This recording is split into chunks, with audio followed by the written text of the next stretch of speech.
بسم اللہ الرحمن الرحیم۔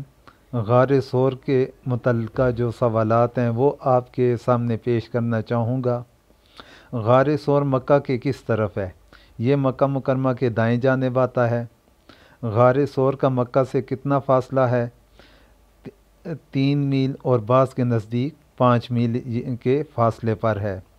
تو اب اس فاصلے کا اختلاف، بعضوں نے مکہ مکرمہ کے اختتام سے اس کا فاصلہ کیا ہوگا اور بعضوں نے بیت اللہ شریف کے مقام سے اس کا فاصلے کا اندازہ لگایا ہوگا۔ اس وجہ سے اختلافات اقوال کے اندر آ جاتے ہیں۔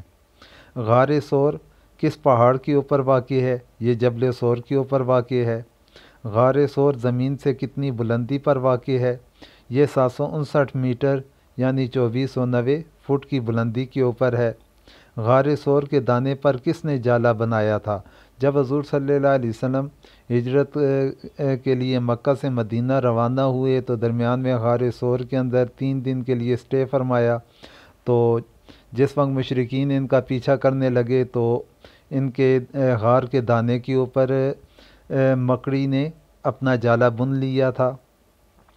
غار ثور کے دانے پر کس نے گھونسلہ بنایا تھا؟